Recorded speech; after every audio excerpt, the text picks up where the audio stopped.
Con El pequeño vagabundo, Charlie Chaplin creó el personaje más reconocible de la historia. En la vida que llevó, Chaplin concibió uno de los relatos más sublimes jamás contados, pasando de la miseria a la riqueza. Pocos artistas han experimentado tanta adulación como repugnancia. Él mismo dijo que era más famoso que Jesucristo, y tenía razón. Había lugares en el mundo donde se reían con él y en los que nunca habían oído hablar de Jesucristo. Charlie era tan autócrata que con un chasquido de sus dedos el mundo se ponía a sus pies.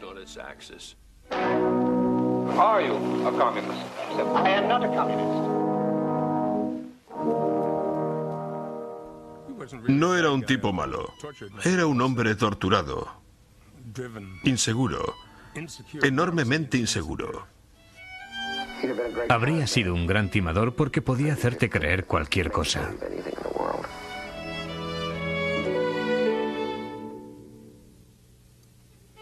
Charles Chaplin. Una vida de vagabundo. Primera parte.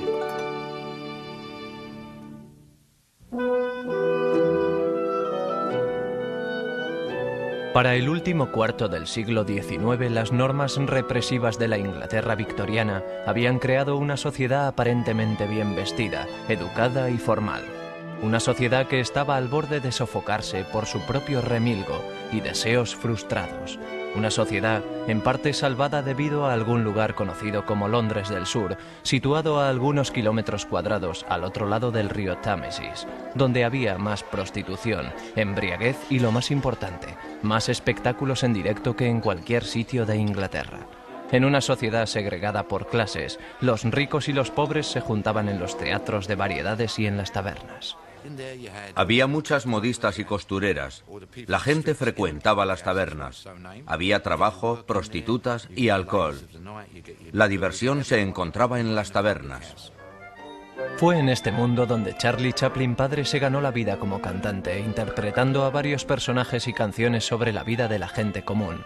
No tan exitosa, pero quizá con más talento, Hannah Hill, de 20 años, cuyo nombre artístico era Lily Harley, una cantante que realizaba varias imitaciones muy divertidas de la gente a la que observaba. En 1885, Hannah dio a luz un niño, Sidney, el padre hasta hoy en día desconocido. 14 semanas después del nacimiento de su hijo, conoció y se casó con Charlie Chaplin, padre.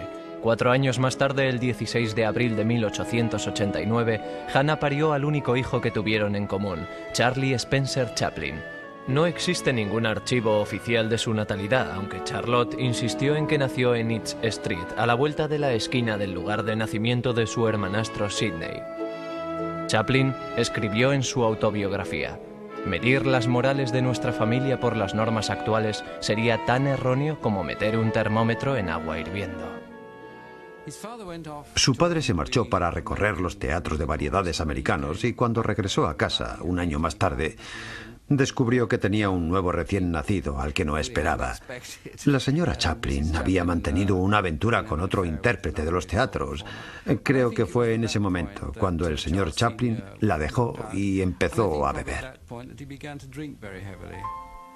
Chaplin padre, afirmando categóricamente que tenía un solo hijo, pocas veces pagó la ayuda económica. El hijo que tuvo Hannah con el intérprete Leo Dryden vivió con su padre mientras que ella, Sidney y Charlotte lucharon por ganarse la vida cambiando de piso de madrugada al no poder permitirse pagar la renta. Sin ser capaz de actuar debido a fuertes dolores de cabeza, Hannah ganó un salario escaso como costurera. Charlotte y Sidney se hicieron unos golfillos de la calle, ganando dinero con su inteligencia y talento.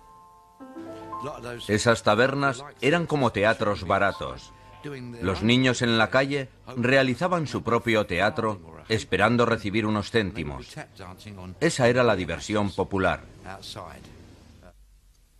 La educación tenía bastante menos importancia que la supervivencia. El máximo tiempo que Charlotte pasó en la escuela fue 1 año y medio. Cuando los pobres no podían ganarse la vida, vinieron aquí al asilo de pobres de Lambeth, en la calle Renfrey. Hannah, Sidney y Charlotte fueron aceptados en julio de 1898 y separados unos de otros. 3 semanas después de su entrada, a Hannah le fue permitido visitar a sus hijos. Pasaron el día en el parque de Kennington, comieron cerezas y pastel. Los chicos jugaron con una pelota hecha de periódico y atada con una cuerda. Al atardecer, regresaron de nuevo al asilo. 3 semanas más tarde y durante 7 años, Hannah Chaplin fue internada repetidas veces en diversos manicomios hasta quedarse definitivamente. Se negó a entrar en los parques de Londres. Dijo, son sitios muy melancólicos y me dejan muy deprimido. El padre de Charlotte lo organizó para que su hijo viviera en la calle Kennington con la familia de intérpretes Jackson. Durante 2 años bailó como uno de los 8 de Lancashire. Los momentos que más apreciaba eran los que pasaba con su madre cuando ella se encontraba bien. Siempre mantuvo vivos aquellos recuerdos. I shall always remember the top room at 3 Pound Hall Terrace, where I lived as a boy. I shall always remember climbing up and down those 3 flights of narrow stairs, and Healy's, the greengrocers in Chester Street, and Ash's, the tea grocers, where one bought a pennyworth of mixed stale cake, with all its pleasant and dubious surprises. You are my honey, honeysuckle, I am the bee. Sobre todo se acordaba de la música y el estilo de vida de la gente de Londres del Sur, imposible de olvidar. Había diferentes tipos de canciones cantadas por mi abuelo. Había canciones de saludo. Hola, hola, ¿quién es tu amiga? Pero también había canciones tristes, en su mayoría sobre niños. Había una que cantaba y hacía llorar al público. Se trataba de un niño que había perdido a su padre. Decía algo así: quiero ir al cielo durante el fin de semana. Quiero oír a los ángeles tocar. Aunque solo tengo 7 años, quiero ir al cielo. Quiero ver a mi padre durante un día. He ahorrado todos mis peniques para el largo viaje.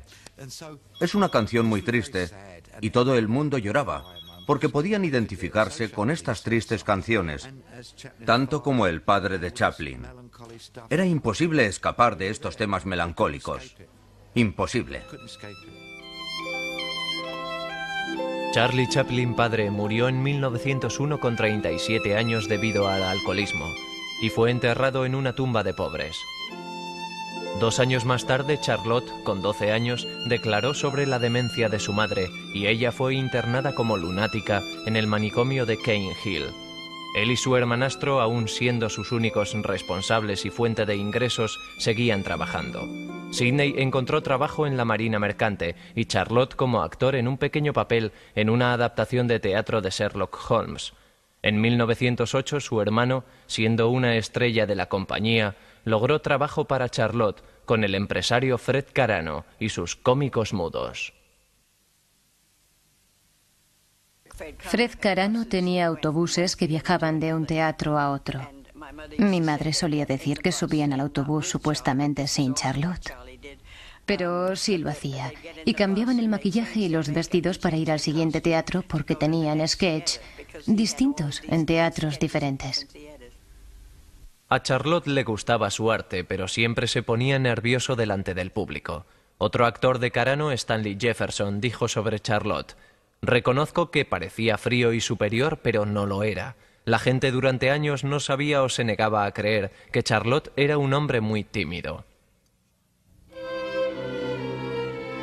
Con 19 años se enamoró de la bailarina de 15 años Hetty Kelly. Se vieron solo 6 veces en 11 días antes de que Hetty le dijera que era demasiado joven para él, que sus palabras de amor le asustaban y que no podía volver a verle. Charlotte más tarde escribió: el episodio para ella no fue nada más que una obsesión infantil, pero para mí fue el comienzo de un desarrollo espiritual, una búsqueda de la belleza. A excepción de su madre, sus 6 citas con Hetty formaron la relación más intensa de su juventud. Al año siguiente, Chaplin reemplazó a su hermano y tuvo un gran éxito al interpretar a un borracho. Ya que su hermano era una estrella más importante y demasiado estimable para ser perdido al vodevil americano, Fred Carano envió a Charlotte a una gira por los Estados Unidos. Charlie Chaplin jamás volvió a vivir en Inglaterra.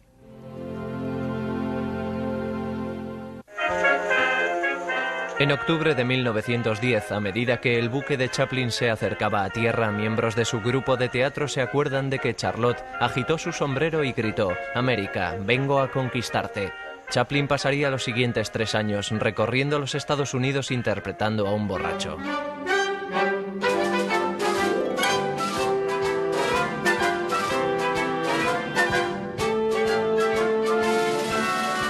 Después de cientos de actuaciones, el acto de Chaplin desarrolló la coreografía precisa de un ballet y un ritmo cómico casi perfecto.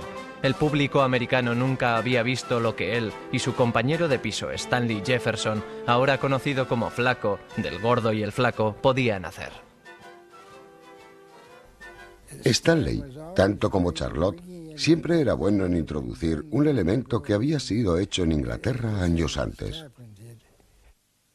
Charlie Chaplin, cuyo padre había muerto de alcoholismo, se convirtió en una estrella interpretando a un borracho para conseguir risas. Se permitió los placeres carnales de una vida en carretera, pero desdeñó el alcohol y abordaba su arte con una ética de trabajo puritana, pasando mucho de su tiempo libre observando el comportamiento humano cuidadosamente.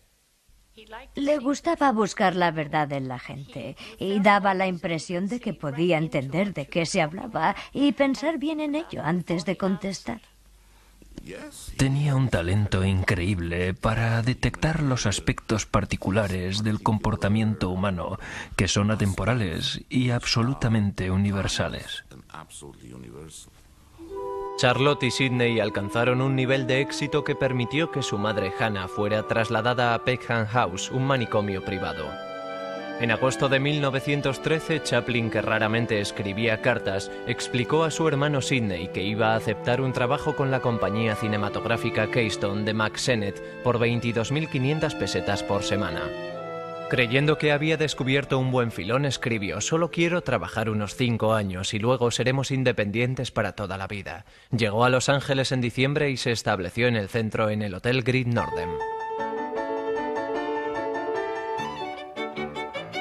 El rey de la comedia, Mack Sennett, tenía unas reglas sencillas: haz los chistes rápidos, cortos y divertidos. Pero Chaplin, cuyo acto en el escenario estaba centrado en el personaje, dependía del ritmo perfecto y del movimiento, no entendía el estilo rápido de Sennett.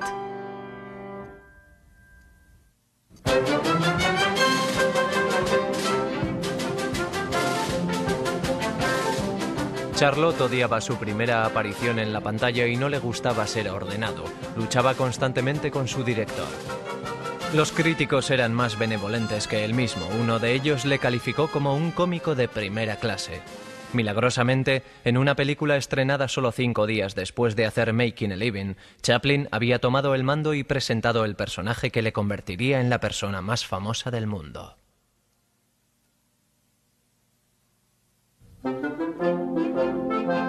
Chaplin dijo que decidió sobre el traje mientras se dirigía al departamento de vestuario. Quería un contraste: sombrero pequeño, zapatos grandes, pantalones anchos y chaqueta estrecha. Escribió sobre cómo el vestido creó al personaje. Cuando entré en el escenario había vuelto a nacer. Decían: ¿cómo consiguió el traje de vagabundo? Vino de la pobreza. Y él dijo: para ser respetable en Gran Bretaña hay muchos vagabundos con horribles manchas en la ropa, pero llevan una corbata con una camisa sucia para pretender ser distinguidos. Con lo cual nació el personaje del pequeño vagabundo.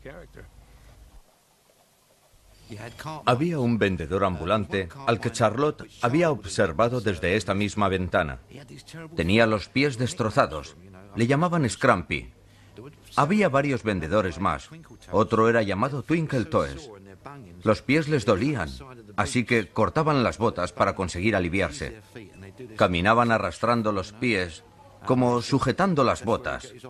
Se dice que Chaplin tomó la idea de su paso doloroso por la gente de la calle.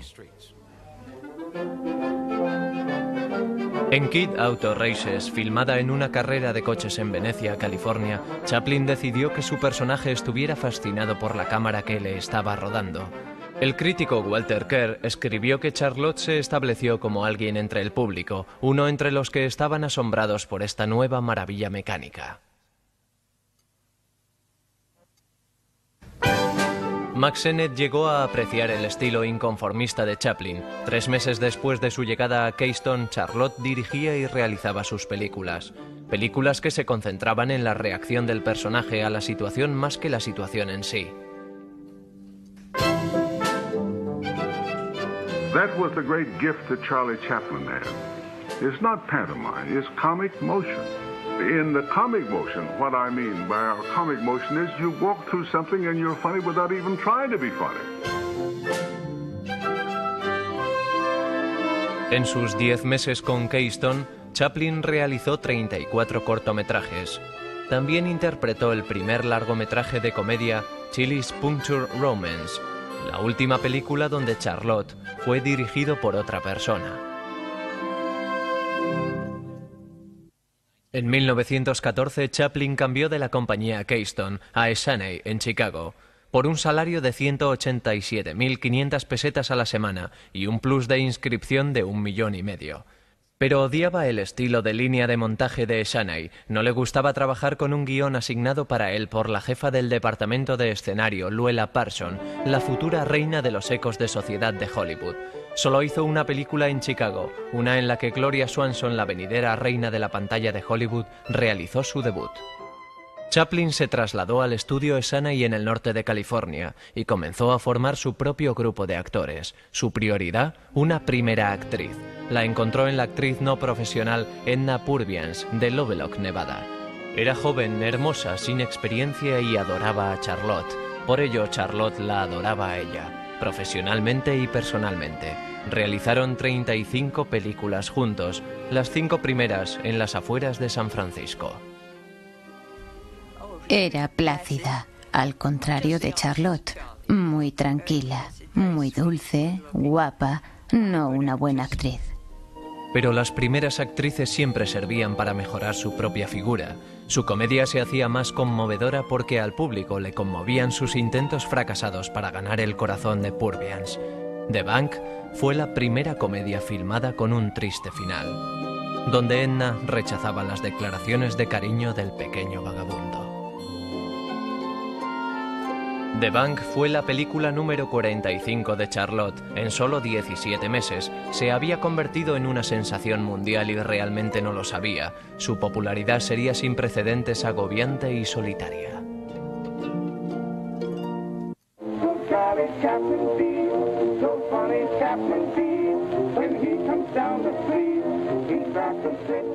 ...1915 fue llamado el año de Chaplinitis. Charlie dijo que toda la adulación no fue por él, sino por el hombrecito, el pobre vagabundo con quien la gente de todo el mundo podía identificarse y al que otros intérpretes imitaron sin vergüenza, incluyendo a su excompañero de piso, Stan Laurel, para quien llegaría la fama 6 años más tarde. Era una cosa casi religiosa cuando la gente iba al cine. Creo que sus películas siempre se estrenaban el mismo día, el martes. Iban al cine los martes para ver a Chaplin. Para el otoño de 1915, su hermano Sidney, que había pasado el año anterior haciendo películas con Keystone, se ocupó al 100% de los asuntos de los florecientes negocios de Charlotte. Era la única persona en la que confiaba Chaplin. Debido al estilo de su vida reclusa y su profesión de realizador de películas, Chaplin no experimentó su popularidad directamente hasta un viaje de tren transcontinental en febrero de 1916. Las paradas desde Amarillo hasta Chicago estaban repletas de gente esperando a Charlie. Escribió: «Siempre creía que me gustaría la atención del público, y aquí estaba, paradójicamente, aislándome con una sensación deprimida de ser solitario». Cogió ese tren a Nueva York para firmar un contrato con la Corporación Mutua Cinematográfica por 1,5 millones de pesetas a la semana y una bonificación de 22,5 millones, negociado por su hermano Sidney. Un portavoz de Mutual dijo orgullosamente que después de la guerra europea, Chaplin es la cosa más cara del mundo. Mutual dio a Chaplin la autoridad completa y la libertad artística para hacer sus películas como quisiera.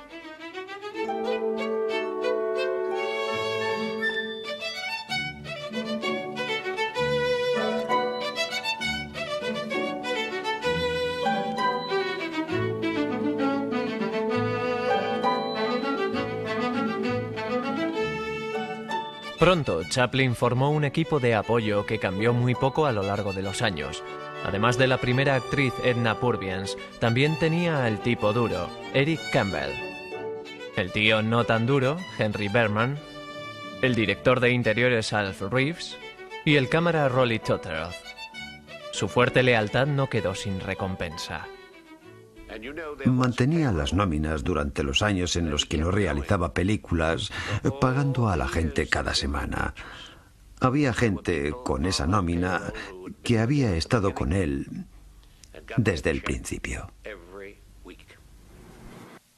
He's the most lovable, likable person in the world. When everything is going right, you know, as far as he's concerned. He could be like a Jekyll and Hyde. One minute he's swelling and then he can be mean. All he has to do is give you a look or you can feel him. Geez, you hate your guts. Chaplin exigía mucho de sí mismo y no esperaba menos de los demás. Dirigía a todos, cada movimiento. Así que para la gente como Purviance, que no era una actriz muy buena, copiaba lo que él le decía que hiciera. Chaplin no habló ni escribió mucho sobre su manera de realizar películas. Le gustaba decir, si la gente sabe cómo se hace, la magia desaparece. Unos años después de la muerte de Chaplin, su viuda permitió a los documentalistas Kevin Brownlow y David Gill el acceso a sus almacenes de películas. Lo que descubrieron e incluyeron en su documental El desconocido Chaplin fue una revelación. Ya que no tenía guión, y siendo él mismo el director y la estrella, ensayaba delante de la cámara, haciéndolo incluso 50 o 60 veces. Con eso, no solo evoluciona el argumento, sino también la interpretación. Nadie reparó en ello, y ese descubrimiento ha evolucionado a lo largo del tiempo. Nunca realizaba tomas numeradas. Tan solo improvisaba sin importarle el tiempo que podían perder. Solía decir, solo nos estamos retrasando un día.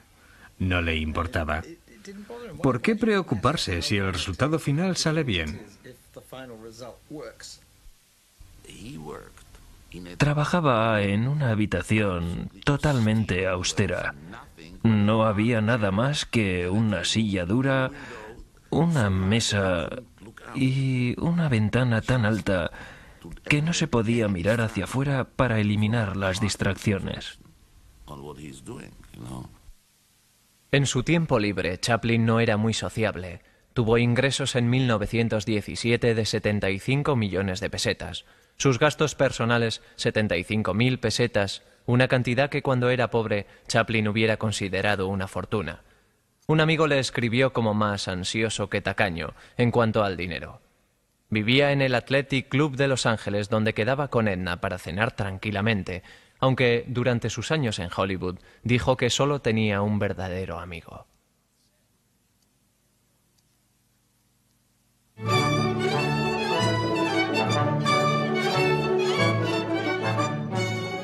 La amistad entre Chaplin y el famoso actor Douglas Fairbanks fue inmediata y profunda. Charlotte admiraba y tenía envidia de su altura, lo guapo que era y su gregario encanto. Fairbanks y su mujer, también actriz, Mary Pickford, viviendo en su legendaria mansión Pickford, igualaban a Chaplin en su fama y su riqueza. Organizaron su vida social. Charlotte siempre se maravillaba de la habilidad de Douglas para simplemente pasarlo bien. Tenía una personalidad muy dinámica. Saltaba de un rincón a otro de la habitación que parecía cobrar vida con su sola presencia.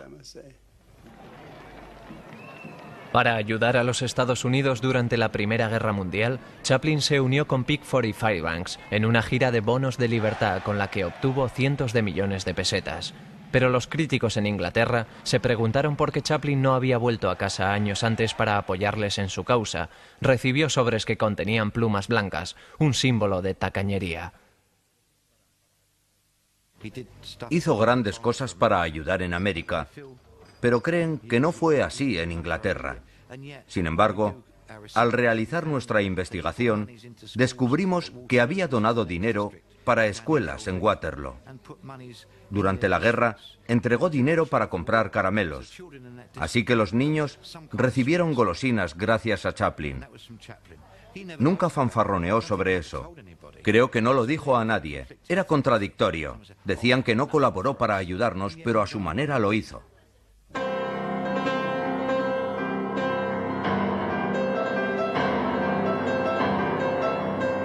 Además de hacer un cortometraje para animar a la gente a comprar bonos de libertad, Chaplin realizó Armas al hombro, una película sobre el vagabundo luchando en la Primera Guerra Mundial. Se proyectó en cines de todo el mundo gratuitamente.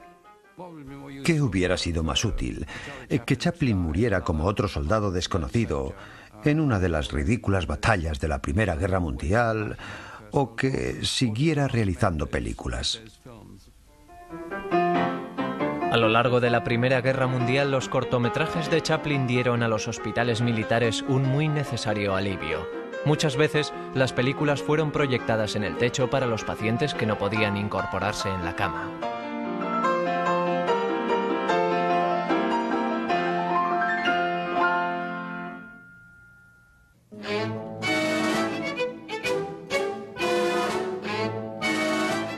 En enero de 1918, después de cumplir sus obligaciones con la Mutual, empezó a trabajar para First National, un grupo de propietarios de cines que querían realizar sus propias películas.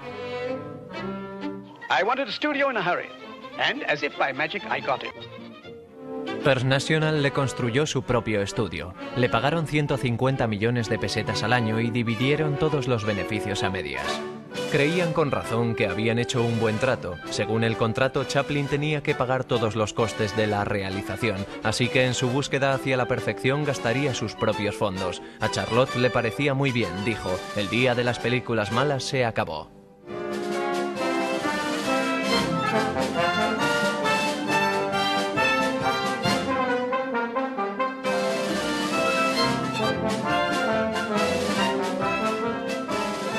Las películas de Chaplin alcanzaron nuevas cotas en cuanto a artesanía y maestría, pero al año y medio de su contrato los estudios principales planeaban acabar con los exorbitantes salarios, fusionándose con las distribuidoras y creando un monopolio.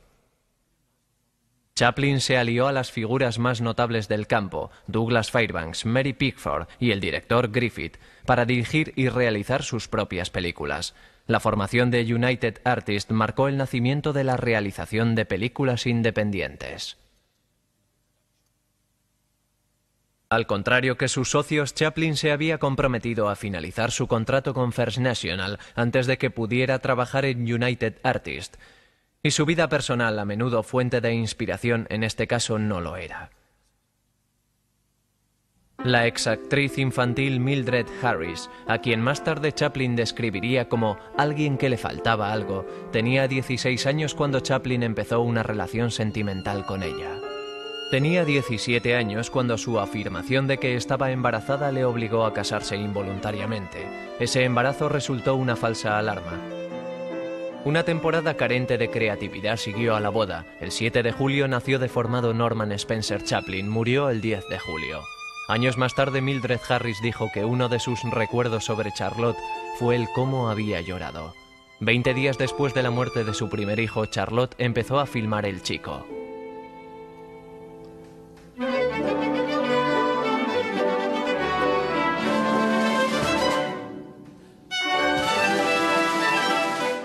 El Chico trata de un vagabundo que acepta y cría a un bebé huérfano. Fue el segundo intento de Chaplin en hacer una comedia, algo que los grandes del mundo cinematográfico dudaron que se pudiera cumplir. La comedia es corta. Puede hacer reír durante media hora de 20 formas diferentes. Si añadimos otros 5 o 10 minutos, la gente deja de reírse y no es posible recuperarla. Asimismo, no creo que se pueda hacer un largometraje con solo la comedia de jaja y de risas. Después de poco tiempo cansa por lo largo que es. Hay que introducir el romance, la narrativa, el drama, la psicología, la sociología y muchas otras cosas. Así que, para mí, Chaplin seguía mejorando mientras sus películas se convertían en más largas y más ambiciosas.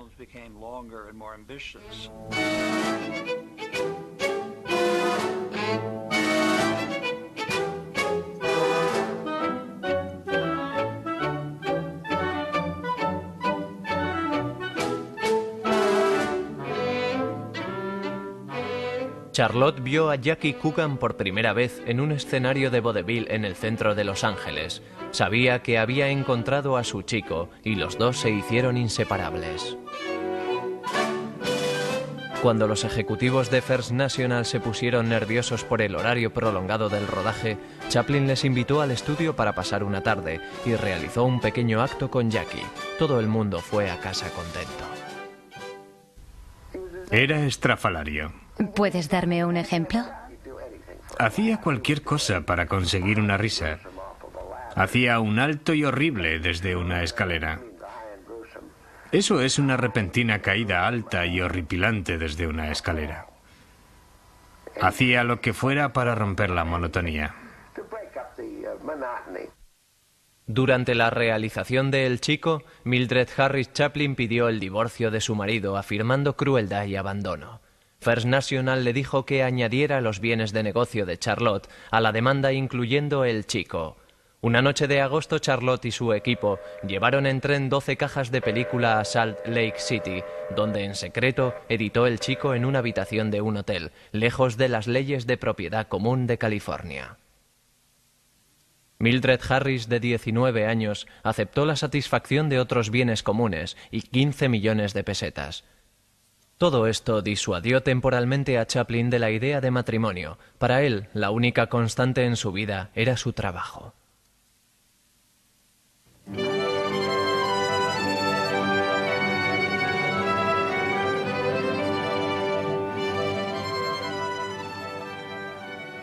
En la película se ve tanta autobiografía sobre el terror absoluto de un chico siendo llevado a un orfanato. Es obvio que está reviviendo su propia experiencia de niño, que fue llevado de la mano de su madre. 2 meses después del estreno de El Chico, Charlie preguntó por su madre.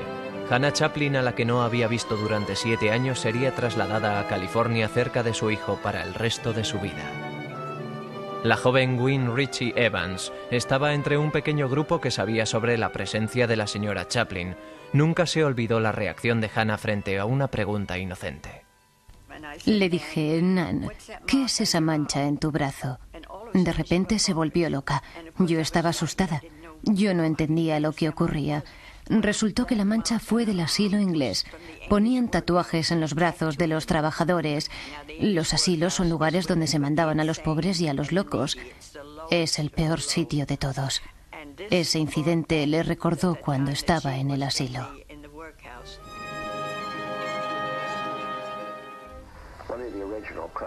En una de las escenas de The Kid, cuando los del orfanato me están llevando, Charlotte me estaba dirigiendo y estaba llorando a la vez.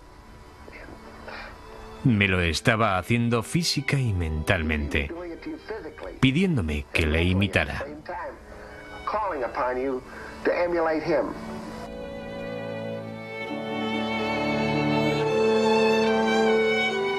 Al estrenarse en 1921, El Chico se convirtió en un fenómeno mundial y Jackie Coogan llegó a ser el símbolo de todos los huérfanos de la reciente guerra mundial. Años más tarde, cuando Coogan se encontraba en apuros económicos, Charlotte le ayudó sin pensárselo 2 veces. Encontrándose por casualidad en 1972, Charlotte saludó a Jackie, entonces con 57 años, con un abrazo cariñoso. Luego dijo al oído de la señora Coogan: no olvide nunca que su marido es un genio.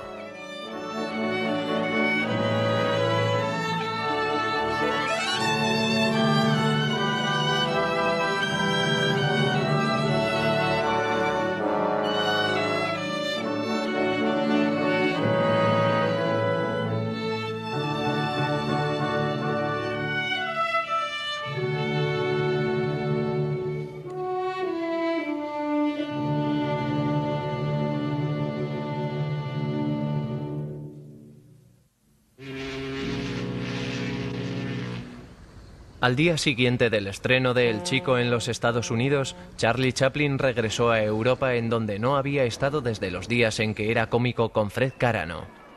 Ahora era una figura conocida por todo el mundo, convirtiendo cada declaración suya en noticia. Antes de que el comunismo se desprestigiara, el triunfo de los bolcheviques de Lenin contra los imperialistas zares rusos alimentó las esperanzas del mundo. Si te fijas en el arte proletario de ese tiempo, verás que todos los capitalistas tenían los pies zambos, mientras que los proletarios los tenían como los de Chaplin. Las figuras imitaban las imágenes de Charlotte, el hombre de la calle, porque es lo que representaban. Mucha gente en América consideraba que la rebelión bolchevique era una amenaza contra el capitalismo e individualismo americano. El 1 de enero de 1920, el fiscal general del estado, Michel Palmer, dirigió un registro a escala nacional de los supuestos simpatizantes de la Unión Soviética, que condujo a la detención de 6.000 personas. De camino a Europa al año siguiente, Charlie Chaplin anunció sus planes de visitar la Unión Soviética diciendo: «Me interesa mucho ese gran país y sus esfuerzos hacia la reconstrucción social después del caos». Algunos de los archivos más antiguos del FBI que encontré fueron mandados al vicedirector J. Edgar Hoover antes de acceder al cargo de director. Creo que fue en 1922, y en esa carta figuraba que Charlotte era conocido como uno de los bolcheviques de Hollywood.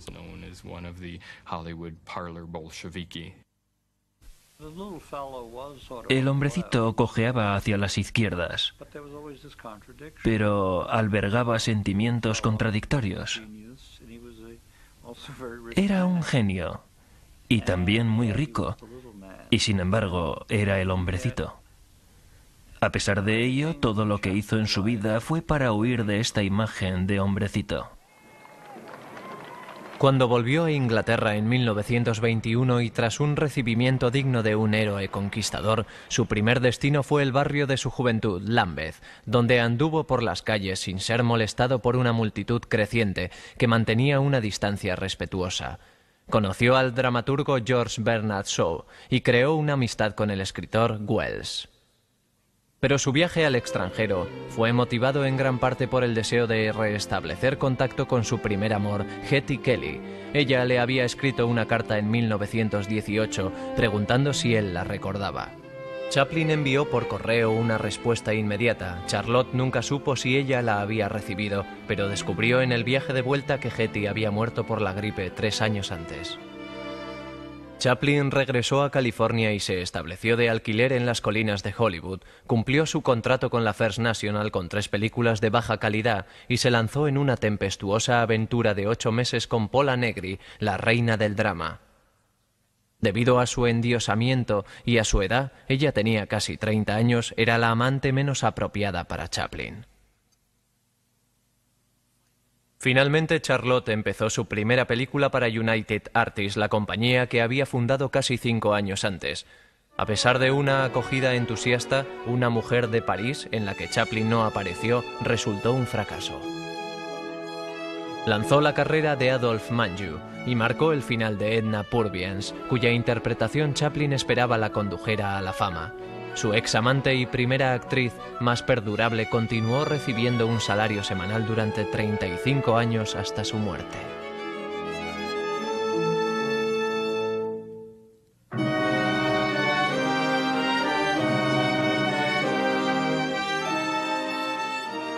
Chaplin inteligentemente introdujo de nuevo al vagabundo para su siguiente producción, The Gold Rush, la película por la que confiaba que se le recordara. Fue un rasgo de su genialidad el que lograse una comedia sobre la verdadera historia de un grupo de mineros de oro, aislados por los elementos, luchando por sobrevivir e incluso algunos muriendo de hambre. Sobre la película, Chaplin escribió: «Debemos reírnos abiertamente de nuestra impotencia ante las fuerzas de la naturaleza, o nos volveremos locos».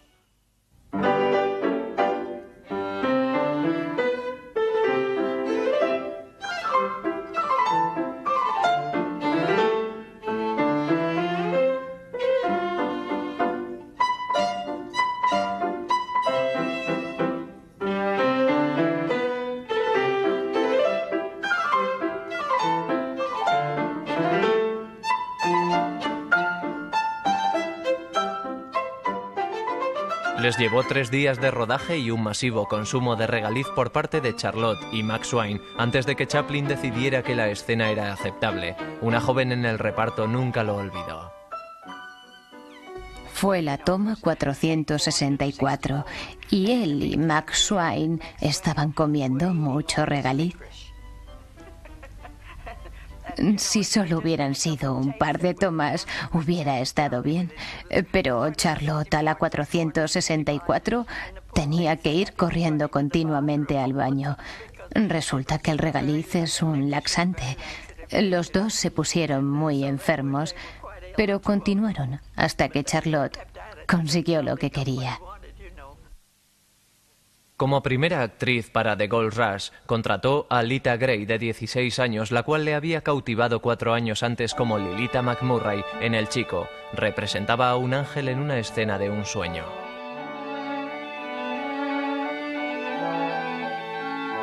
En 1924, Lita Grey estaba embarazada de Chaplin. Se casó con ella en secreto en México. Este fue su segundo matrimonio indeseado. Claro, con 17 años son muy guapas, pero cuando están en casa y eres un genio y ellas no son muy brillantes, son matrimonios que nunca resultan bien. Deseaba mucho estar con gente de mi edad. A los 17 años era solo una niña. La gente de nuestra compañía era como Albert Einstein, muy seria. A mis 17 años me parecía un viejo verde. El embarazo de Lita Grey dio a Chaplin, descontento con su actuación, la excusa para reemplazarla en The Gold Rush. Casi al año del rodaje, una desconocida de 18 años llamada Georgia Hale llegó a ser primera actriz. Terminó todas sus escenas en 9 semanas.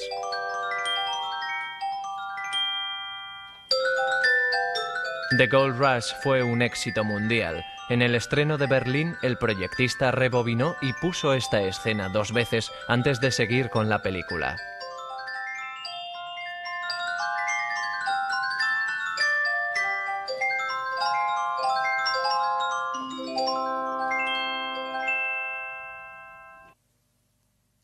El 5 de mayo de 1925, Lita Grey Chaplin dio a luz a Charles Spencer Chaplin, hijo.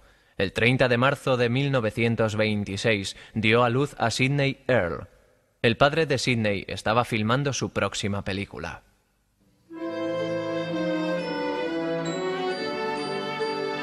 La realización de El Circo, en la que el vagabundo interpreta a un payaso que solo divierte cuando intenta no hacerlo, marcaron los 2 peores años de la vida de Chaplin. Desgraciado en su matrimonio con Lita, se involucró totalmente en su trabajo y en devaneos con su compañera de reparto, Mern Kennedy, con Georgia Hale y con la actriz Marion Davies, con la que Chaplin pasó muchos fines de semana en San Simeón, la hacienda en California del amante de Davies, el magnate publicador Randolph Hearst. En esta primera película de color de Chaplin, filmada en San Simeón, flirtea con la mujer de Hearst, Millicent. Ni siquiera intentaba ser un buen marido.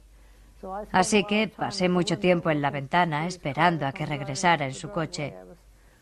Mi madre siempre me decía que cambiaría. Estuve bastante sola. El 28 de septiembre de 1926, un incendio destruyó el escenario de sonido de los estudios de Chaplin. Nada marchaba bien.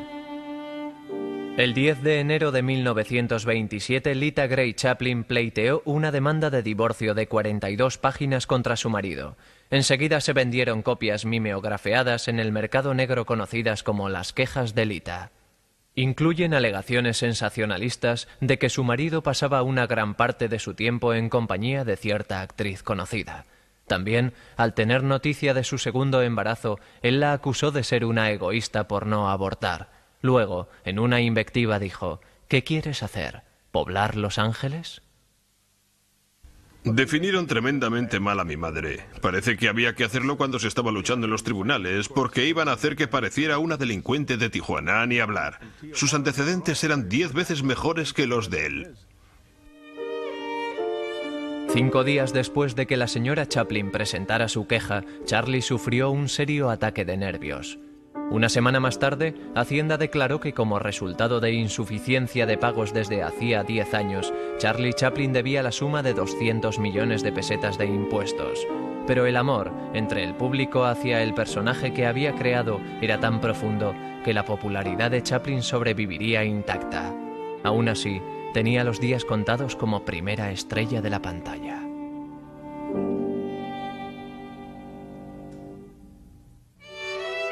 El éxito sin precedentes y popularidad del personaje del pequeño vagabundo marcaron la primera mitad de la carrera de Charles Chaplin, pero ese éxito mermaría cuando Chaplin y su público dieron menos importancia al personaje del vagabundo y más a su propia persona.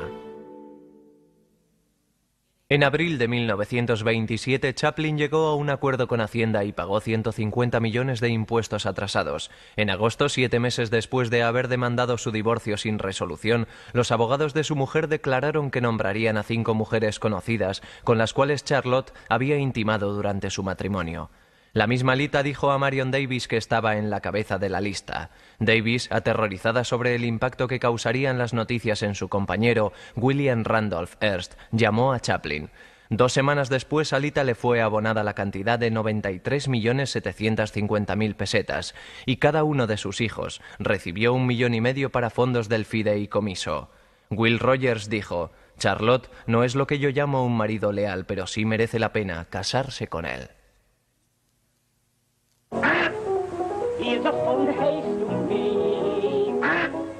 Para Chaplin, el hombre que convirtió la pantomima en un idioma internacional, los comienzos del cine sonoro fueron muy duros.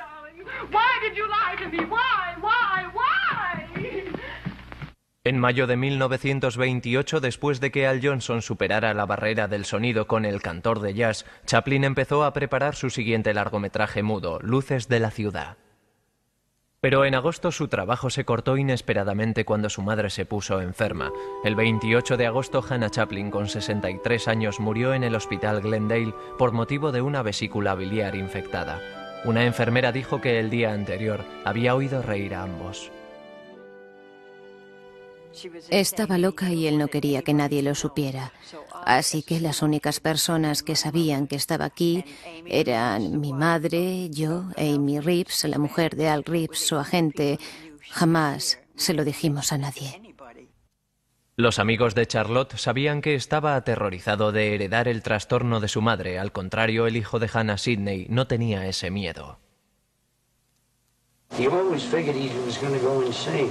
And Sid always had figured that he'd get he was the main one in the will. And he said, you know what I'm going to do? And Charlie, yeah, he said, I'm going to make a big market out of this studio, a drive-in market. Creo que ahora es fácil ver la clave de todo. Su fantasía sobre salvar a su madre de la demencia por medio de su éxito, su dinero y su poder. Es una cosa de vanidad. Pero la mayoría de sus primeras actrices eran proyecciones de su madre. En Luces de la ciudad, el vagabundo entabla amistad con una ciega florista interpretada por Virginia Cheryl. En el curso de la película, Charlotte encontrará dinero para pagar la operación que hará que recupere la vista, pero esta escena en la que la chica ciega confunde al vagabundo con un millonario duró 6 semanas de rodaje antes de que Chaplin la considerara como aceptable.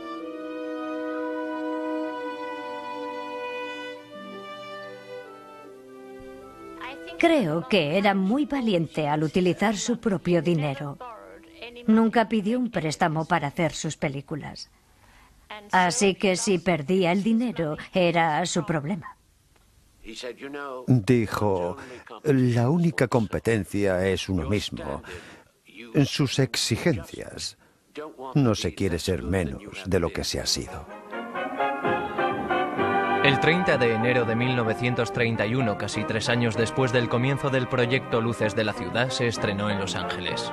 Mientras que sus amantes Marion Davies, Georgia Hall y Myrna Kennedy estaban en la audiencia, Chaplin eligió sentarse con sus invitados especiales, el señor y la señora Einstein. La película fue ovacionada por el público puesto en pie. Al día siguiente, Chaplin se marchó de Hollywood y no volvió durante año y medio. Más tarde escribió: «La desilusión del amor, la fama y la fortuna me dejó bastante apático». Su amigo Thomas Burke le llamó el amigo de millones de desconocidos y el hombre más solitario del mundo. El primer destino de Chaplin fue Inglaterra. Siempre quería volver porque le encantaba recordar de dónde había venido y de lo que tenía en ese momento comparado con antes. Meditaba sobre ello y daba más explicaciones. Chaplin celebró una cumbre en Londres con el líder de la India, Mahatma Gandhi, que confesó no haber visto ninguna de sus películas. Más tarde, la política de Charlie enfureció a un continente cuando proclamó que Europa sufría de un caso serio de nacionalismo. Lo nombró patriotismo, un patriotismo peligroso. Dijo: lo veo en Alemania, lo veo en Italia, y este patriotismo, que quería decir nacionalismo, es peligroso y va a acabar en guerra. Tenía toda la razón. Viena dio a Charlotte la recepción más grande que recibiría en Europa. Pero se fue sin conocer al ciudadano más famoso, Sigmund Freud, que aprovechó la oportunidad de la visita de Chaplin para escribir un análisis breve. Es un caso excepcionalmente simple y transparente. Solo interpreta las experiencias de su triste juventud. No puede escapar a esas humillaciones de su pasado. Sus andanzas llevaron a Chaplin al Oriente Lejano, donde fue venerado, y finalmente a la isla de Bali, donde la única persona que llegó a conocerle fue un artista de caricaturas de Nueva York, que estaba de visita, Al Hirschfeld.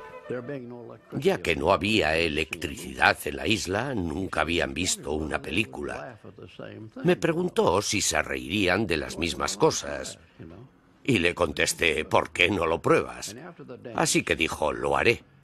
Después de un baile con un pájaro garuda, se puso su casco, que salió por los aires. Los isleños se desternillaron de risa.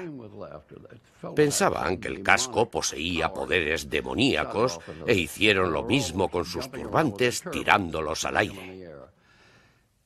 Mientras Chaplin estaba de viaje por el mundo, Luces de la ciudad se convertía en uno de sus éxitos más grandes.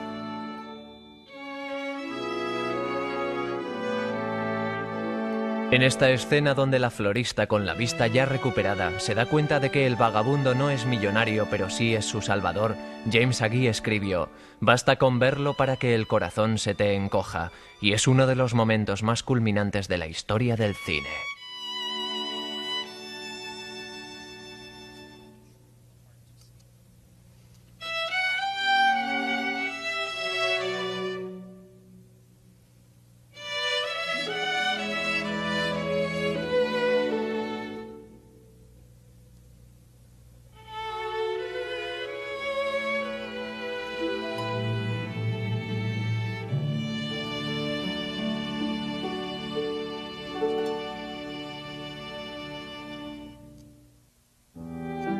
En junio de 1932, Chaplin regresó de su gira mundial de 17 meses a una América en plena depresión. 2 semanas después de su llegada, publicó un artículo titulado La solución económica, en el que sugería el uso de una moneda internacional y una forma más humana de capitalismo: proteger el bienestar de los trabajadores. Era una persona muy humanitaria. Apoyaba a los oprimidos, lo que le costó más de un apuro. De la misma manera que le sucedía a la gente que sabía escribir o leer. Siendo un hombre de negocios astuto, Chaplin convirtió todas sus acciones y bonos en capital activo. Casi no perdió nada cuando un año más tarde el mercado se derrumbó. No era comunista.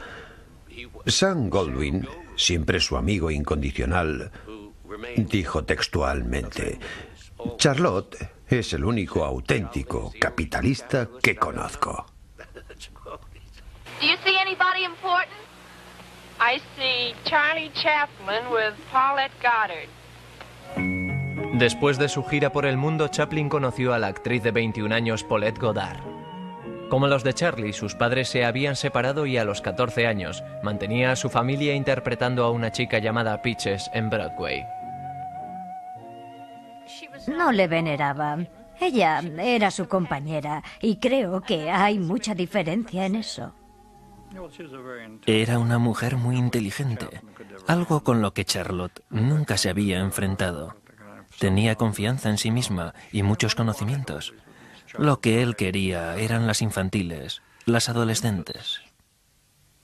Desde su divorcio de Lita Grey, Charlotte casi no hizo caso a sus hijos. Al mudarse a su casa en Benedict Canyon, Paulette insistió que él sería el mejor padre para sus hijos, Charlie y Sidney ahora con 6 y 7 años. Mientras su madre intentaba abrirse paso como cantante, los chicos vivían con su abuela. Gracias a Paulette, pasaron la mayoría de los fines de semana con su padre. Ella era adorable. De hecho, hasta que tenía 9 años dormía con Paulette. Un día mi padre nos dijo, chicos, ya no podéis dormir con Paulette. Contestamos, ¿por qué no? Nos gustaba.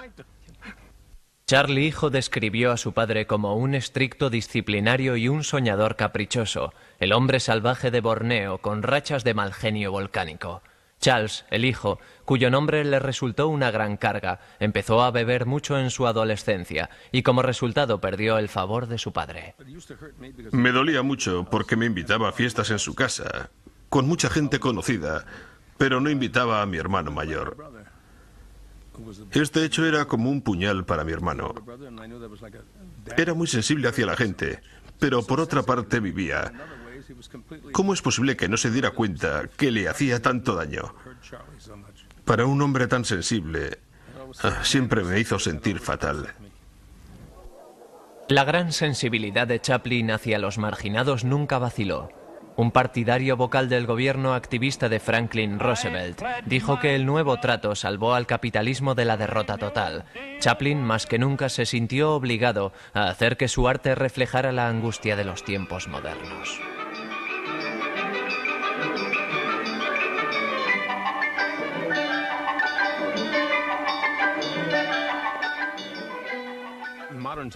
Tiempos modernos fue una predicción de lo que sucede hoy en día. La pérdida del individualismo de la gente debido a la fabricación en serie. Nos hemos convertido en un rebaño de ovejas, ya no se ven las tiendas pequeñas. Toys R Us y esas grandes empresas han robado los negocios familiares.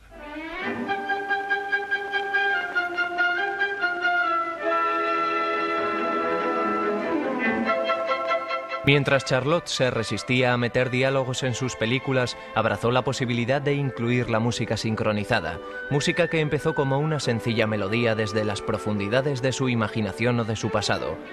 Su subcompositor en tiempos modernos fue David Raksin.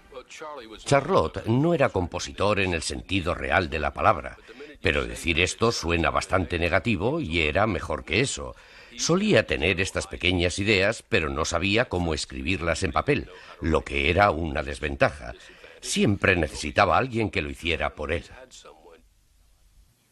Años después, dos compositores cogieron una melodía sin nombre que Chaplin había creado para tiempos modernos. Lo convirtieron en Smile, uno de los grandes éxitos de Nat King Cole. De sus 8 años juntos, Charlie Chaplin y Paulette Goddard llevaban 4 de ellos casados. Su ambición, independencia y auténtico talento le hicieron única entre las mujeres de Charlotte. También, mientras estaba con Charlie, mantuvo relaciones sentimentales con el compositor George Gershwin y el artista Diego Rivera. Ella, más que las demás, entendía que para Chaplin su trabajo siempre era lo más importante.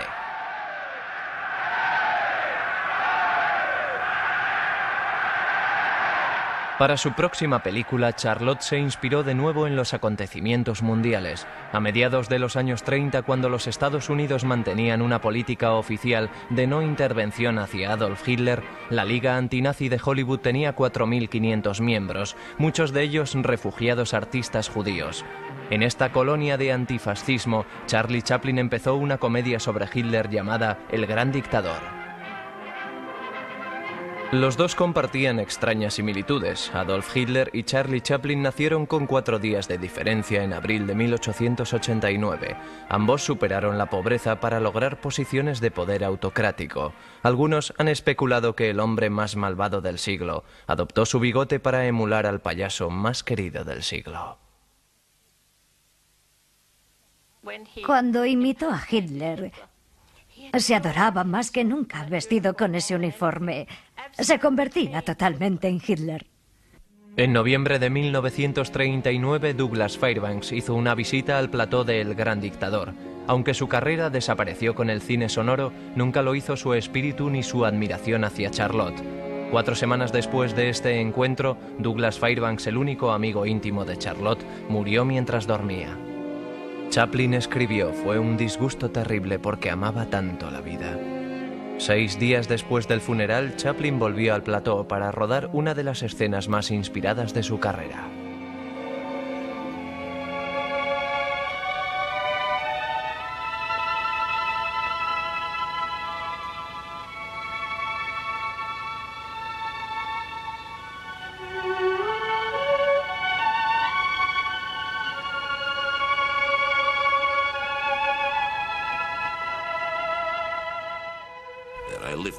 De niño vivía en la época de los nazis, así que fue una catarsis al ver que alguien podía reírse de este cruel payaso Hitler de tal manera como lo hizo Charlotte.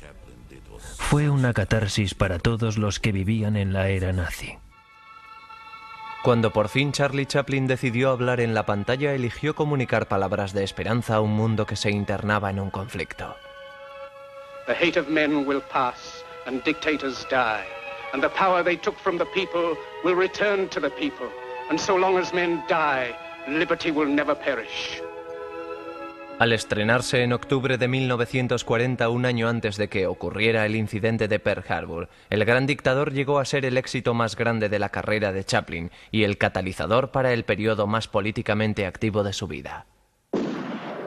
Cuando América entró en la guerra, Chaplin estaba angustiado por el fuerte retórico antisoviético.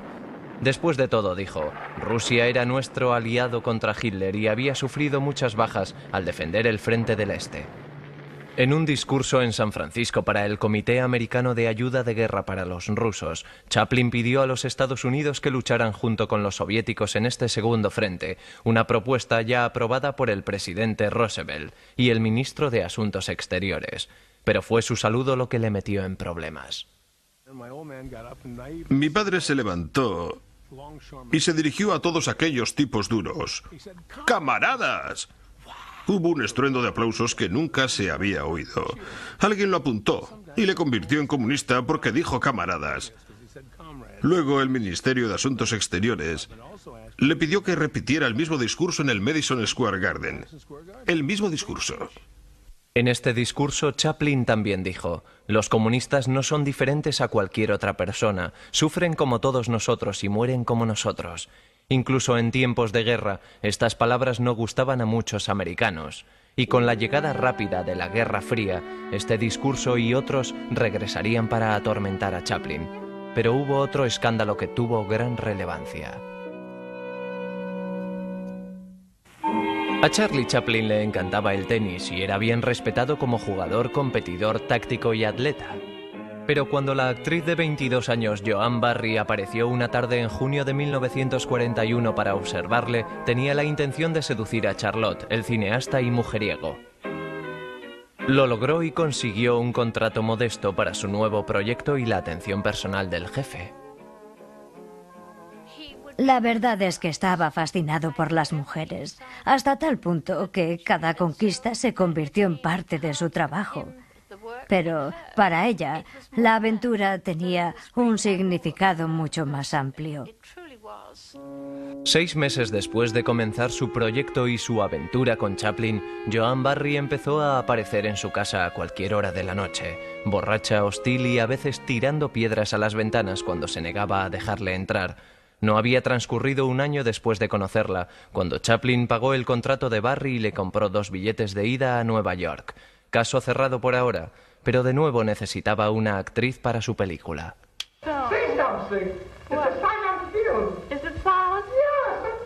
Oona O'Neill, una debutante de 17 años de la costa este, rechazó a Vassar a favor de una carrera en Hollywood.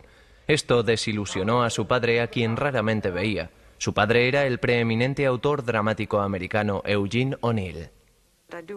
Recuerdo que Oona dijo que cuando era niña, una limusina iba a buscarla para llevarla a ver a su padre. Se ponía su ropa más bonita, subía a la limusina y vomitaba. Todas las veces. Le tenía mucho miedo. Chaplin jamás terminó la película en la que conoció a Oona O'Neill. En cambio, se enamoró de ella. Era hermosa, inteligente, muy tímida y ella le adoraba. Fue una auténtica historia de amor. Charlotte me dijo, ¿esto es real? Y lo era, a pesar de la diferencia entre las edades. Poco tiempo después de cumplir 18 años, Oona O'Neill se casó con Charlie Chaplin, de 54 años. Su padre lo desaprobó. Odiaba Hollywood, a Chaplin y su historial con las mujeres. Nunca conoció a ninguno de sus 8 nietos. Desde el principio, Chaplin y su mujer construyeron una barrera invisible alrededor de su relación, protección contra un mundo en el cual los dos desconfiaban. La tarde del 23 de diciembre de 1942, Sidney Chaplin visitó la casa de Summit Drive para charlar con su padre. Había subido las escaleras y me dijo, ¿qué haces aquí? Parecía muy raro y nervioso. Yo le contesté, papá, quiero hablar contigo sobre esto. Entré en el cuarto, pero allí había una mujer con un arma. Eso me dio un susto de muerte. Pero entonces me di cuenta de quién era. Habíamos cenado juntos y cosas así. La mujer era Joan Barry y se había marchado de casa de Chaplin después de que le diera dinero, pero 6 meses más tarde entabló una demanda de paternidad contra él por 22,5 millones de pesetas, comunicando al mundo que el niño que llevaba fue concebido en diciembre, supuestamente la noche en la que allanó la morada de Chaplin. Estaba un poco loca. Bueno, en realidad diría totalmente demente. Antes del caso de paternidad contra Chaplin, el gobierno federal aprovechó el caso para acusarle de la violación de una ley oscura, diseñada para combatir la prostitución comercial y a veces empleada para hostigar a individuos famosos. El caso de Joan Barry fue totalmente orquestado por el FBI y la evidencia es clara. Archivos del FBI obtenidos a través de la Ley del Derecho a la Información hacen un cuadro de una organización, específicamente un director, obsesionados con crear largos informes basados en información distorsionada, dudosa o falsa. El escándalo Barry acusó a Chaplin acusado de inmoralidad manifiesta y las evidencias sugieren que el FBI pretendió conectar eso con sus supuestos lazos con los soviéticos. Un jurado absolvió a Chaplin de la acusación que había llevado a Joan Barry por las fronteras del Estado para dedicarse a ilícitos propósitos sexuales. Tan solo 2 días después del veredicto, el columnista de cotilleos Ed Monger escribió: si Charlotte hubiera perdido su caso, el cónsul ruso habría estado autorizado a coger un avión soviético para trasladar a los Chaplin a Moscú. Él y Oona están estudiando el ruso como escribió hace tiempo. El FBI estaba dando historias acusatorias, en su mayor parte no de verdad, a los cronistas de sociedad. Fue malintencionado. A pesar de una prueba de sangre que mostró categóricamente que Chaplin no era el padre del hijo de Joan Barry, un juez ordenó que el caso siguiera adelante. Después de que un tribunal no tomara una decisión, un segundo dio un veredicto a favor de Barry. Charlotte fue obligado a pagar 15,000 pesetas a la semana hasta que el niño llegara a la mayoría de edad. 10 años más tarde, Joan Barry fue internada en un manicomio. El 1 de agosto de 1944, en plena polémica, Oona dio a luz a Geraldine Chaplin Leigh. Con el nacimiento de su hijo Michael casi 2 años después, se consideraba el caso Barry olvidado y Chaplin por fin había encontrado la felicidad personal. Pero colegas leales como el cámara Rolly Totteroth encontraban en Chaplin a un hombre diferente. Alguien que se había convertido en una persona que se codeaba con los intelectuales, quien tras tiempos modernos había rechazado al pequeño vagabundo. He drifted away from that little character. He didn't want to use it anymore because it was more or less lowbrow. It wasn't the character that he wanted to be. He wanted to be the distinguished Chaplin now. Just as I thought. Phony. Fake. What? Glass, you silly ass. Glass. Monsieur Verdus fue la primera comedia negra de Chaplin y un fracaso en taquilla. Teniendo en cuenta los titulares sobre su política y su tratamiento con las mujeres, una película en la que el personaje de Chaplin justificaba el matar a sus mujeres por su dinero, porque el sistema capitalista le había decepcionado, dio a los críticos un blanco fácil, y Charlotte lo sabía. Thank you, ladies and gentlemen of the press. I'm not going to waste your time. I shall say, proceed with the butchery. Could you answer the direct question, are you a communist? I am not a communist. A communist sympathizer with question. A communist sympathizer, that has to be qualified again. I say this, that during the war, I sympathized very much with Russia because I believe that she was holding the front. And for that, I have a memory, and I feel that I owe her thanks. Chairman J. Parnell Thomas of New Jersey opens an inquiry into possible communist penetration of the Hollywood film industry. Monsieur Verdoux se estrenó en Washington 5 días después de que el Comité sobre las Actividades No Americanas citara a algunas figuras de Hollywood. Algunos dijeron que el cariz de la interrogación era inconstitucional y fueron encarcelados por desacato al tribunal. Pero la mayoría sugirió que el comunismo se había infiltrado en Hollywood y dieron nombres de personas. Chaplin confirmó su asistencia, pero luego cambió de opinión y mandó un telegrama al presidente Thomas declarando: «No soy comunista, soy pacifista». Empezó a trabajar en su última película de Hollywood, también la más autobiográfica de su carrera.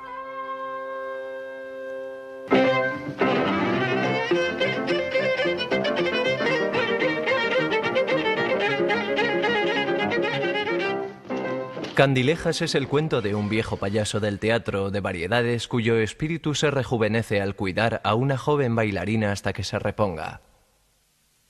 Claire Bloom, que fue seleccionada por Chaplin porque se parecía mucho a su mujer Oona, se dio cuenta de que esta era una historia sobre cómo podía haber sido la infancia de Chaplin. Me dijo: quiero que te pongas un chal. Mi madre llevaba un chal como ese. Mi madre llevaba una chaqueta como esa. Fue una película de época, pero no solo se trató de su madre. También se trató de Oona, a quien amaba muchísimo y con quien existía una gran diferencia de edad. Además fue sobre los amores perdidos, como Hetty y las otras chicas a quienes había amado. His soul, his sweetness, his sadness. Nothing will ever separate me from that. Chaplin incluyó a algunos miembros de su familia en Candilejas. Su hijo Sidney tuvo un papel secundario, su otro hijo Charles interpretó a un policía, su hermanastro Willard Dryden, quien había recibido un pago de Charlie desde 1918, interpretó a un médico y los hijos de Charlotte, Geraldine, Michael y Josephine aparecieron brevemente al comienzo de la película. Para Chaplin, Candilejas parecía una cariñosa reconciliación con su pasado. Llegó en un momento en el que su mundo estaba a punto de cambiar para siempre. La primera vez que fui a su casa le dije: «¿Qué casa más bonita?». Y me contestó: «Sí, pero no sé durante cuánto tiempo más van a permitirme quedarme aquí». Creo que él sabía que era solo cuestión de tiempo.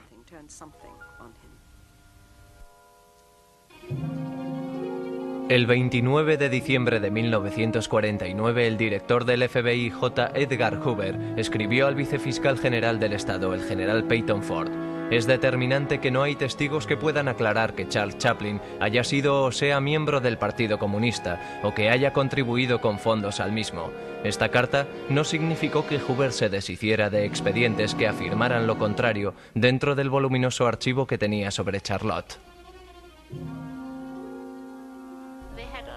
Nos tenían considerados como a una familia polaco-judía. No sabían nada sobre las tumbas en Inglaterra. Todavía seguían convencidos de que éramos espías y de que sus creencias eran comunistas.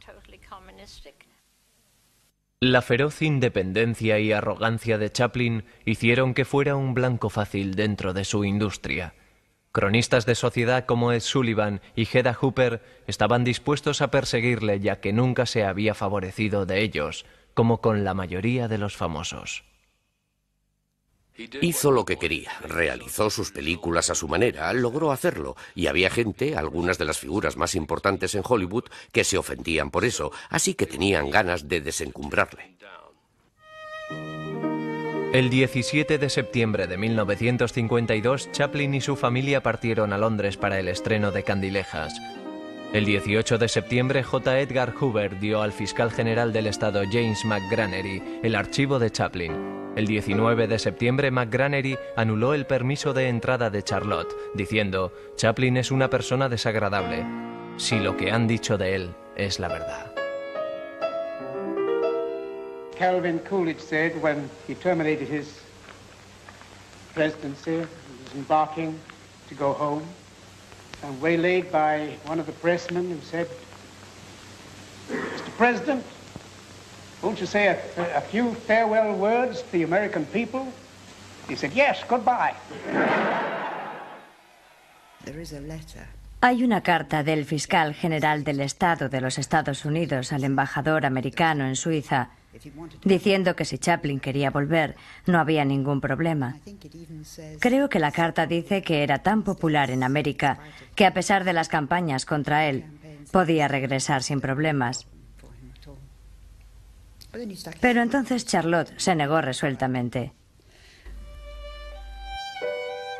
Chaplin trasladó a su familia a la orilla del lago Lausanne en una hacienda de 37 acres llamada Manoir de Vannes, cerca de Vevey, en Suiza.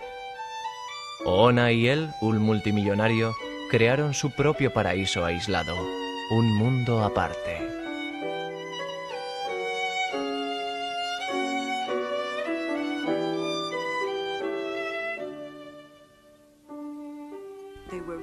Eran muy autosuficientes, pero creo que excluían a los hijos. Aunque los adoraban y les querían muchísimo, Charlie y Oona eran una pareja muy íntima. Realmente nunca estabas con él, ni con los dos. Les veías y recibías las instrucciones, pero nunca estabas con ellos. En sus escasas apariciones públicas, Charlotte no hizo nada para hacerse querer por América.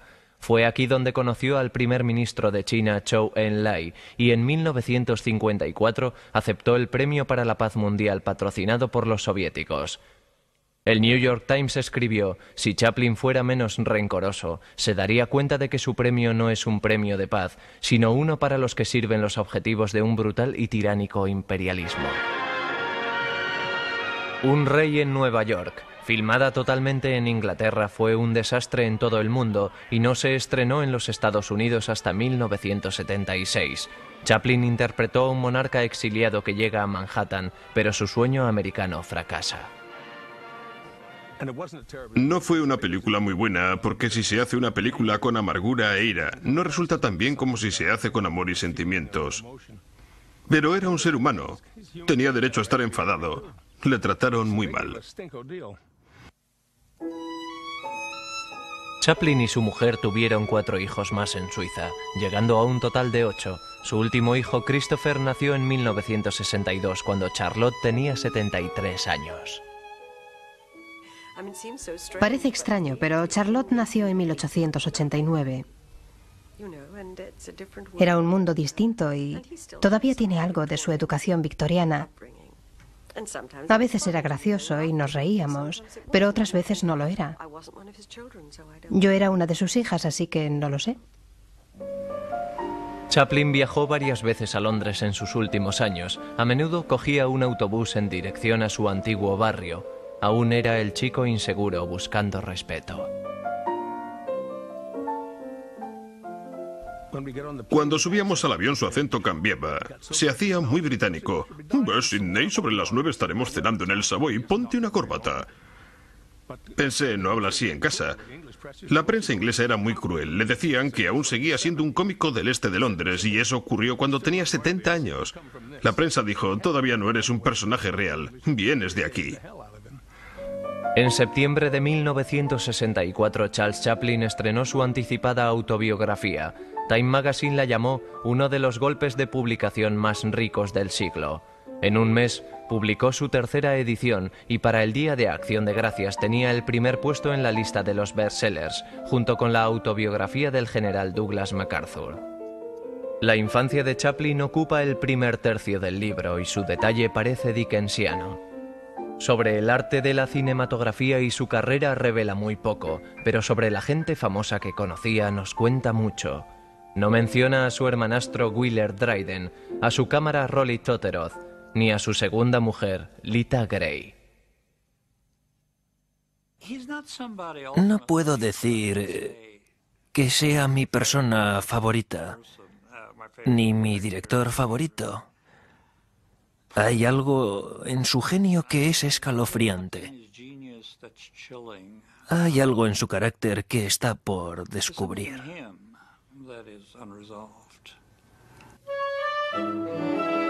En 1966, justo antes de cumplir 77 años, Chaplin empezó a dirigir su producción número 81, una comedia romántica en la que había pensado 30 años antes para Paulette Goddard. La condesa de Hong Kong, interpretada por Sophia Loren y Marlon Brando y realizada en el mismo año que El Graduado y Bonnie and Clyde, estaba terriblemente pasada de moda. Brando llamó a Chaplin un tirano egoísta y probablemente el hombre más sádico que nunca había conocido. Brando es un hombre muy testarudo. Muchas veces un cabeza hueca así, que no entiende muy bien las exigencias de un gran director como Charlie, no aceptará la dirección. Así que la película resultó una pena, un desastre. Chaplin perdió su último contacto con su infancia cuando el día en el que Charlotte cumplió 76 años, su hermanastro Sidney murió. 3 años después, en 1968, el primer hijo de Chaplin, Charles, murió debido al alcoholismo. Tenía 43 años. El éxito de su autobiografía, la atención que recibió por la condesa de Hong Kong, una América más liberal y el paso del tiempo dieron la oportunidad a Charlotte y a los Estados Unidos a reconsiderar su relación. En 1971 hizo un trato de distribución de películas con el hombre de negocios Moses Rodman, que creía que América quería ver de nuevo las películas de Charlotte. También creía que el pueblo americano estaba preparado para ver a Charlie Chaplin.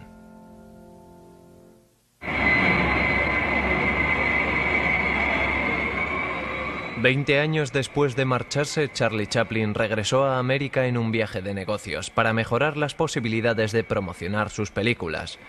Chaplin sería honrado por la Sociedad Cinematográfica del Centro Lincoln, luego en Hollywood y después en los premios Oscar. En el último momento casi se echa para atrás porque temía que todavía existía mucha hostilidad por parte del pueblo americano. La última vez que le vi fue cuando estuvo en Nueva York. Había vuelto para recibir una clase de premio. Para entonces no tenía pleno control de sus facultades. Me acuerdo que Lillian Gish estaba ahí y él no la reconoció. Me reconoció a mí por alguna razón extraña, pero no reconoció a Lillian.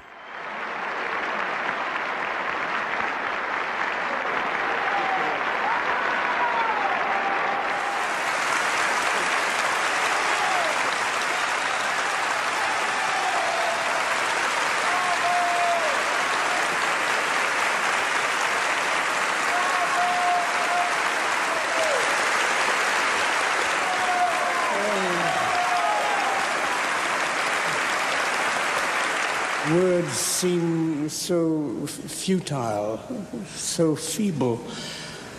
I can only say that thank you for the honor of inviting me here. And, oh, you're wonderful, sweet people. Thank you. Alistair Cook, el observador británico de asuntos americanos, escribió sobre las celebraciones para Chaplin en Nueva York. Las lágrimas mojaron al público. Era muy viejo, temblando y buscando en la niebla de sus memorias algunas frases simples. Ahora era una muñeca senil e inofensiva. Como dice la canción, es fácil amarle, no hay peligro en adorarle. Estaba seguro de que en 1972, cuando recibió el premio de la Academia, su carrera había acabado. Y pensaba que todo el mundo se olvidaría del pequeño vagabundo y de Charlotte.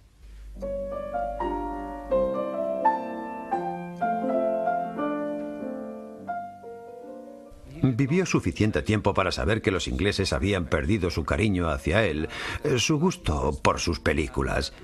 Y Oona Chaplin dijo: puedo explicarlo. Es una clase extraña de romanticismo inglés. Si Charlotte hubiera muerto borracho, pobre y abatido, le habrían querido. Nunca le perdonarán por haber muerto feliz, rico y viviendo en Suiza.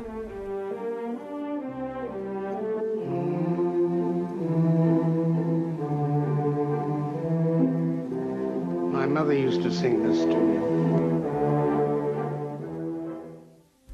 Estaba ahí sentado, miraba para arriba y decía: este es el cielo.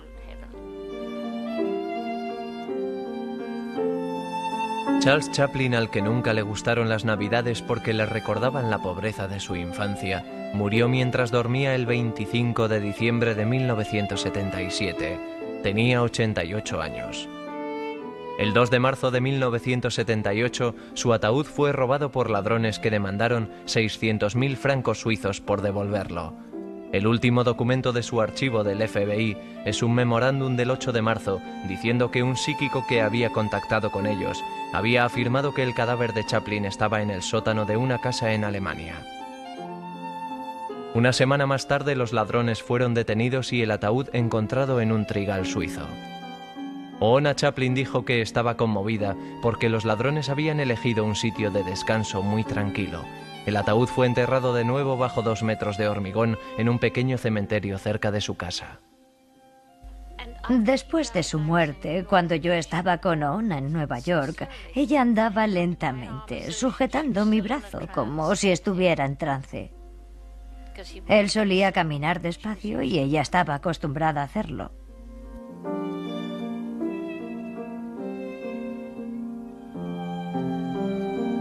Oona O'Neill Chaplin, años más tarde, alcohólica reclusa, murió de cáncer de páncreas en septiembre de 1991. Tenía 66 años.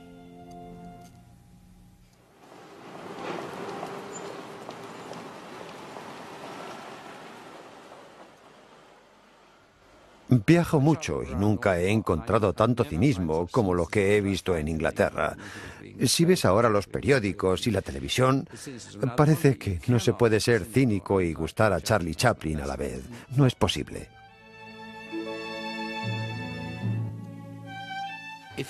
Si experimentas ese tipo de cosas, toda esa tristeza, toda esa pobreza, quedarán contigo para siempre. Van a salir. No importan ni el dinero que poseas ni la posición que tengas.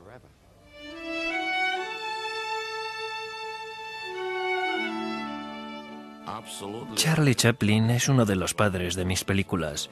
No tengo vergüenza en decirlo. Estoy orgulloso de ello.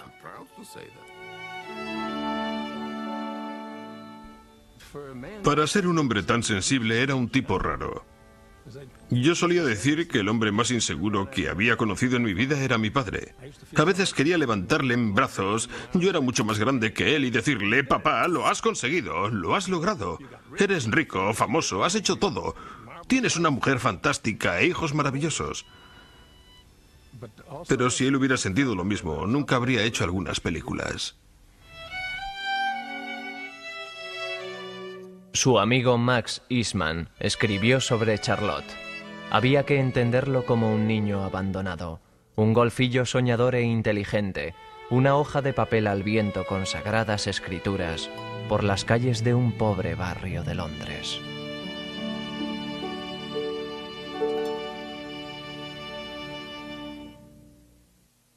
as it sipped the honeydew. They both promised to be true. Then he whispered to her words she thought divine. You are my honey, honeysuckle, I am the bee. I'd like to sip the honey sweet from those red lips you see. I love you dearly, dearly, and I want you to